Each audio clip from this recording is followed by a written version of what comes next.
Hello, everyone, and welcome. I hope that the quality is all right because I am not on my phone. I'm actually on my Chromebook tonight. So I hope it looks okay. Let me know down here if you can see me okay or if it's choppy or what. So it's a little late, actually. It's like 11:30, but and I had every intention of going live earlier tonight, but I've been blogging and I just kind of got in like this groove and I couldn't stop and I didn't realize what time it was. So I'm sorry it's so late. So if you're watching the replay, which you probably are, if this does not say live and it's red, that means it's the replay, which is great. I love that you came back and watched, but just let me know in the comments down here. Just say replay. When you hop on, you guys, say hello. Hi. Let me know where you are tuning from. I am in coastal Virginia. My name is Jenny, proud creator of JennyBrightside.com and leader of the Sunshine Tribe. And I'm all about motivating and inspiring you and helping you find your bright side in life. And I just kind of wanted to talk to you guys today about not seeing what's right there in front of us sometimes. And I wanted to just kind of tell a little story. I'm going to try to keep it as brief as possible and spare you details. I'm a very detail oriented person, so I could literally go very detailed with my stories when I talk to you guys. But for the sake of your sanity and your time, I will not give you all the nitty gritty. But you know, something kind of happened to me today, and I was thinking about it, and there was like a really good lesson in it. So, I do not use a purse like a woman's purse. I use a book bag, and it just for me is easier because usually I have stuff for the kids in there, diapers, wipes, you name it, it's in that bag. And it's just easier for me to carry a book bag on my back than to try to fuss with a purse over my shoulder. And I've got this big, huge wallet because I keep a checkbook in there. I keep all of my bank cards in there. I have bank cards for other family members who I help take care of and do their shopping for them. And it's just full. It's not one of these little tiny, little bitty ones. It's like a checkbook size one. So yesterday, I had taken some family members to an appointment, and on the way home, we stopped to get something to eat. And I had a really big bag of food. I'd gone inside to get it, a really big bag of food, and I put it in the back seat. And I put my wallet and stuff back there too, or so I thought. And that was like the end of it. Got home, came home, went about my day.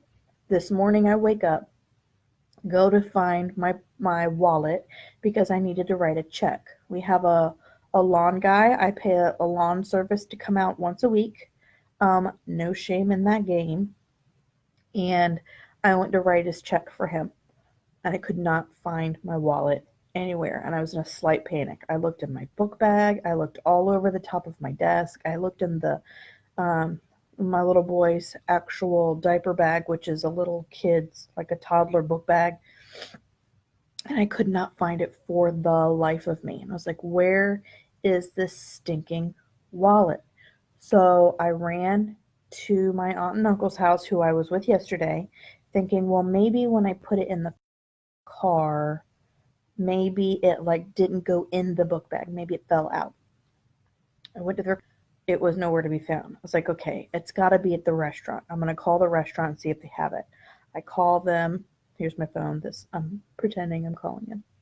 I call them and I say, hey, I was just there yesterday. I think I might have left my wallet. Was it turned in? And they said it wasn't. So then I was like in a panic, thinking, okay, it's going to be okay. Don't worry. But what am I going to have to do? Like, what steps am I going to have to take? I'm going to have to go to the DMV and get a new license. I'm going to have to contact the bank. I'm going to have to contact the credit card company. I'm going to have to let my family members know whose cards that I hold on to so that they can do that. I'm going to have to call our health insurance company and get new. It's just like all these thoughts were going on in my head. So I'm driving. It takes like 20 minutes to get to the restaurant we were at yesterday. And on the way there, I call my dad because he was keeping an eye on my youngest who was at home. And I said, can you just do me a favor? Can you just go over to my desk and just look? and just see if maybe I missed it. Maybe it was on the chair or somewhere. So he goes over there and he goes, "Oh, it's right here." I said, "What do you mean?" He said, "It's in your book bag." I said, "In my book bag?" I looked a bazillion times, like literally, like I looked in my book bag. I even put my hand in there and I was like moving stuff around and I didn't see it. And he's like, "Well, I don't know what to tell you. It's right here." I said, "Well, are you sure it's my wallet?" Because I was thinking, well, maybe he saw my daughter's little play wallet that she uses for her little pocketbooks. And I said, "Can you just open it and see if it's got my ID in it?" And so he did. And he said, "Yeah, I see it. It's right here." I said, "All right, well, I'm going to turn around and I'm going to come back home." He's like, "Well, good thing you didn't get all the way there yet." And I said, "Well, actually, I did. I'm here." Because my intention was, even though I called them and they said they didn't have it, I was going to like retrace my steps where I drove. Maybe my thought was that I set it on the top of the car when I went to get in and didn't realize I left it up there and maybe like it fell off because I've done that before with different things. My husband has done that with his wallet. I did it with he did it with his key. I guess it wasn't me that did it. I guess it was him. He's done that a couple times. So anyway, you could see why that thought crossed my mind, right? So I come home and I'm like, "Where was it?" He said it was in the pocket when you open it. I was like, I just can't believe it. Like there's a reason God covered like he I didn't see it. It was not there. It was not where my dad said it was. To him, it was in plain sight in my book bag, and for me it was not there at all. So, my first thought when I got home and realized it was here in the house the whole time was there's a reason God sent me out on that journey today. And I don't know what it is, but there's a reason I went out when I did. And I think that that's so telling, which, by the way, hello, comment below and let me know if you've ever put stuff on the top of your car before, because I have. That's like when I get in the car and I put my kids in, like I set my stuff on the top of the car, like my keys, my phone, and like a cup or whatever, like if I'm holding a cup. Do you guys do that? Let me know down there if that's like a thing or if that's just a really bad habit I need to break. So, anyway, so it just really got me thinking. Like after this whole situation happened, I was like, that's so telling of things that happen in our lives, right? Like things could be in plain sight, but we just don't ever see them.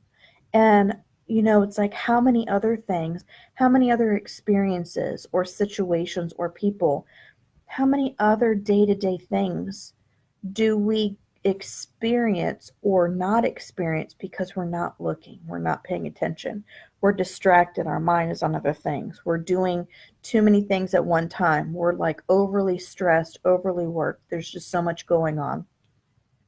I know that I'm not the only one that has done that before. I know that I'm not the only one that stays like constantly distracted. I know that there's lots of women out there that are like that because we always feel like we have to be on top of our game.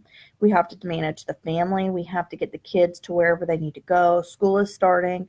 We have to take care of our husbands, make sure they're happy. We have so many different hats that we wear. And I'm not saying only women are that way, men are that way too. Um, and it's not specific to working moms versus stay at home moms.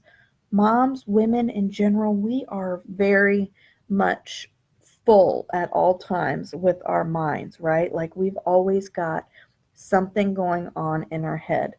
So, my encouragement for you guys today, my motivation and inspiration for you, if you're watching to this point, thank you so much for still being here. Drop a one down below and let me know that you got to this point right now. Drop a one down below. My motivation and encouragement to you is to just slow down a little bit. Try to see. You ever heard the saying, stop and smell the roses? I really like that. It's something that we don't really think too much about or pay attention to, but it's true. We need to stop and smell the roses. Look around, take in our scenery, see what's going on, try to declutter our mind. And a suggestion I have for you guys at night before you go to bed, have a designated notebook. I love school supplies and office supplies, so any excuse to go out and get a notebook, I'm all for it. get yourself a notebook, keep it by your desk. I mean, by your wherever you work in your office, keep it in your dining room, wherever you frequent, or keep it on your nightstand by your bed. Or if you're someone that does not like to use actual hard paper stuff, use your phone, the notes section. And do yourself a favor every night before bed, do a brain dump. Get everything off of your mind, let everything out of your head, all the thoughts that you need to do, any stresses that are bogging you down, any appointments that you have coming up or appointments you need to make, any forms you need to fill out. Like, write all of this stuff down on your brain dump sheet. It doesn't have to be perfect. It doesn't have to be good handwriting. It doesn't even have to be organized. Just clear your mind, because when you're cluttered with thoughts, you're going to miss seeing things, and there's going to be things happening all around you and you're not going to notice, and it's not your fault. Your mind is just filtering those things out because you are so full with other things. So I hope that this video inspired and motivated you today. If it did, please share it and make sure you boot me on the nose and hit, I think it's right here, follow, and make sure you're following this page so that you get an update every time I go live or create a new inspirational post for you. So thanks so much for watching, guys. I love you, and I will see you tomorrow. Bye.